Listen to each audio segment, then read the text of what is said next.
राना साहब, हम जो गुफ्तगू करेंगे वो शायद गरां गुजरे, नागवार भी गुजरे, लेकिन आम जनता जो बात करती है, आम लोगों की जो राय है, उनके मुंह में हम अल्फाज ठोंस नहीं सकते।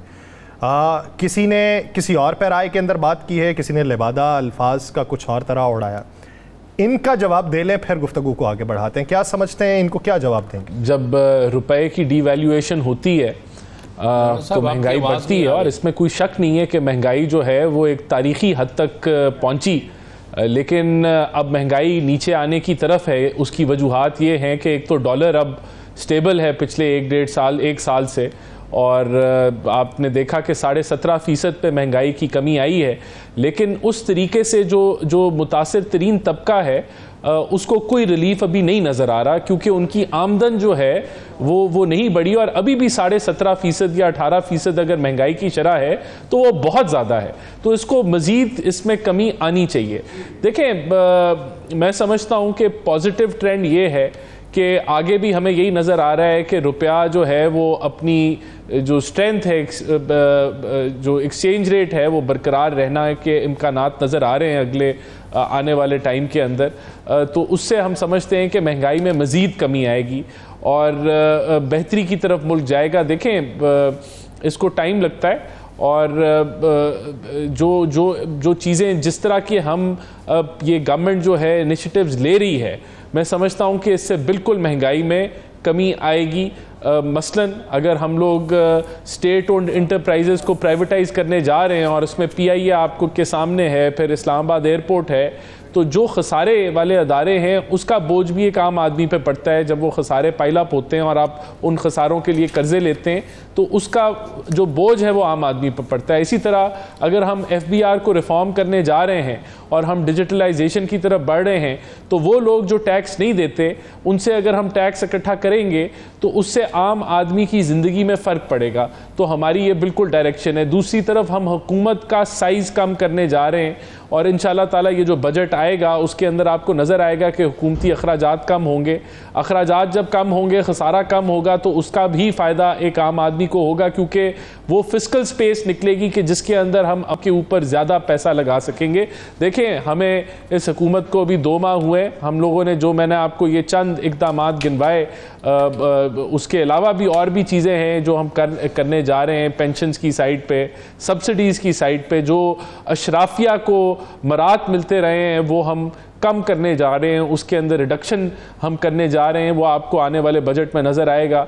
ये हम हुकूमत को हल्का करने जा रहे हैं, और हम स्पेस निकालना चाह रहे हैं कि सूबों को ज़्यादा फंड्स मिलें और वो अवामी फलाह के ऊपर जो है वो पैसे लगाएं। तो बिल्कुल हमें इदराक है, जो आपने क्लिप्स दिखाए ये अफसोसनाक हैं, दर्दनाक हैं, और हमें इस मुल्क में जितना पोटेंशल है बदकिस्मती से वो हम अचीव नहीं कर सके। लेकिन हमें उम्मीद है कि हम इस दफ़ा जो वफाक में अगर हमें मौका मिला चीज़ों को आगे ले जाने का, तो हम डेफिनेटली आपको नज़र आएगा राना साहब के और यासिर साहब की चीज़ें जो हैं वो तब्दीली की तरफ जा रही हैं, क्योंकि वो इक़दामात हम लेंगे जो शायद 76 सालों में नहीं लिए गए मीशत के हवाले से। एक तो राना साहब, हमें बड़ी खुशी हुई कि आपको चले हुकूमत में किसी जगह ले लिया गया, ये हमारे लिए बड़ी खुशी की बात है। एक शख्स तो ऐसा है कि जो हुकूमत में रह कर बड़ा सच बोलता है, ये बड़ी अच्छी बात है। आपको मुबारक, और हमें बड़ी खुशी हुई आपके हुकूमत में होने से, हमें बड़ी खुशी है। राना साहब, 2 सवाल मेरे बड़े मासूमाना से हैं और मैं बड़े दिनों से तलाश कर रहा हूँ कि मुझे उसका जवाब मिल जाए।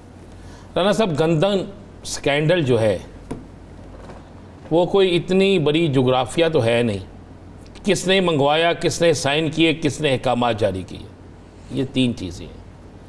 अभी तक उसमें ऐसी पेचीदगी बनी हुई है कि हमें रोज़ाना खिला दिया जाता है। हर इसहाक डार साहब कहते हैं सीधा काम है, जिसने किया सब पता है, हमें नाम नहीं सामने आते। वज़ीर आज़म साहब कहते हैं कमेटी तश्कील दे दी। मियाँ नवाज शरीफ साहब कहते हैं हम माफ़ नहीं करेंगे। किसको नहीं करना माफ़, वो कौन है, ये सामने क्यों नहीं आ रहा। और दूसरी बात है, आपने कहा कि हिसारे वाले अदारे तो हम ख़त्म कर रहे हैं, तो मुझे 25 गाड़ियाँ गिना दें राना साहब, 25 गाड़ियाँ अपने अलावा।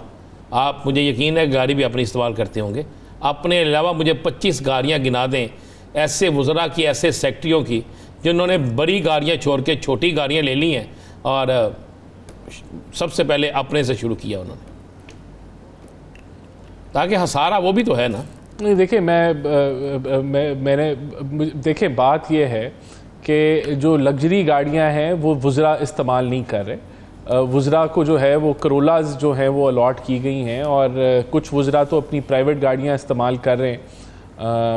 इसके अंदर देखें जो जिस तरीके से जिसको जो ऑथराइज्ड हैं वो वही गाड़ियां इस्तेमाल कर रहे हैं, और लग्जरी गाड़ियों के ऊपर जो है वो बिल्कुल आप कह लें कि कोई मेरी नज़र में नहीं है, कोई एक आधा अगर कर रहा हो तो मैं उसकी कोई गारंटी नहीं दे सकता, लेकिन ओवरऑल 90% पार्लियामेंट जो कैबिनेट है वो अपनी नॉर्मल जो व्हीकल्स जो 1600 या 1800 सीसी की करोलाज हैं वो उनको जो है वो इस्तेमाल करें। उसके अलावा देखें सिंबॉलिकली इससे ख़जाने को कोई बहुत ज़्यादा फ़र्क तो नहीं पड़ता, लेकिन सिंबॉलिकली प्राइम मिनिस्टर के जितने वुज़रा हैं, कैबिनेट है, वो तनख्वाहें नहीं ले रहे उन्होंने इसीलिए। लेकिन देखें इससे बड़ा इक़दाम जो मैंने आपको बताया वो ये है कि हम हुकूमत की बहुत सारी वजारतें जो डिवॉल्व हो गई थी सूबों के अंदर 18वीं तरमीम के बाद, उसके ऊपर एक कमेटी बनी हुई है, और इंशाल्लाह मैं आपको मुझे यकीन है कि वो कमेटी इसीलिए बनाई गई है कि उसकी रिकमेंडेशंस इम्प्लीमेंट की जाएंगी, और उसकी टाइमलाइन जो है तकरीबन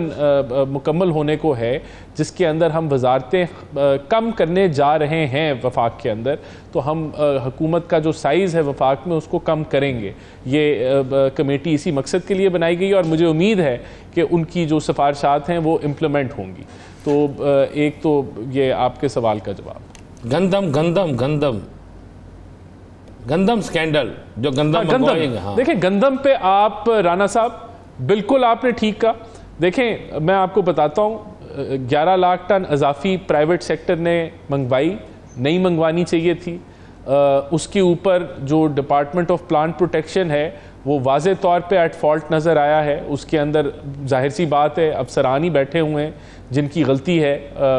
वो कमेटी की जो फाइनल रिपोर्ट आएगी उसके ऊपर जो है फिर एक्शन लिया जाएगा, लेकिन इसमें कोई शक नहीं है कि 11 लाख टन गंदम अजाफी आया। वो ना आता तो शायद ये बहरान इस हद तक ना होता जो किसानों का। लेकिन अब मैं आपको एक और हकायक बता दूं कि जो रिपोर्ट्स हैं वो ये हैं कि 70 से 90% के दरमियान जो काश्तकार है वो अपनी फसल बेच चुका है। तो किस कीमत में ये किस कीमत में राना साहब, किस कीमत में ये भी कीमत के अलावा ये भी कि किसको, वही जो मिडल मैन है, मैंने वही कहा जो मिडल मैन होते हैं उनको बेची है। लेकिन हमने इसके अंदर 2-3 काम किए।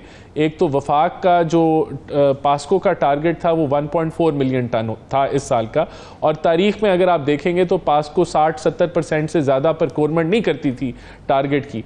अभी हमने पिछले टारगेट की भी 100% प्रोक्योरमेंट कर ली है 1.4 मिलियन टन की, और इसको 4 लाख टन से मज़ीद इजाफा इसमें कर दिया है। देखें ये एक हिस्टोरिक है। उसके अलावा बारदाना के ऊपर बहुत सारे अफसरान की जो ख़बरें आई कि वो उसके ऊपर बारदाना के ऊपर कोई प्रीमियम चार्ज हो रहा था, तो वहाँ भी कुछ अफसरों को हटाया भी गया है पास्को की तरफ से, और ज़ीरो टॉलरेंस की हिदायत दी गई है कि आने वाले दिनों के अंदर जो 4 लाख टन की प्रोक्योरमेंट है उसके अंदर ज़ीरो टॉलरेंस होनी चाहिए।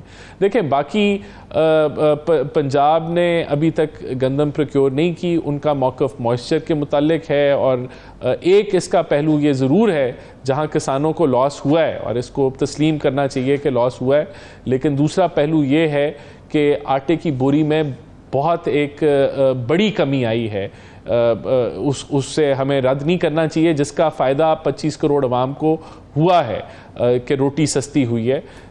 लेकिन हमें किसानों के नुकसान को बिल्कुल सूबाई हुकूमतों को चाहिए है कि वो उसके ऊपर कोई स्ट्रेटजी बनाएं, उनके साथ बैठें और इसका कोई हल निकाले कि किस तरीके से उनके नुकसान को कॉम्पनसेट किया जा सकता है। अब अगर हम गंदम ख़रीदना शुरू करेंगे तो ये किसानों से नहीं होगा, ये फिर अब आप मिडल मैन और जो प्रॉफिटेयर हैं उनसे लेंगे।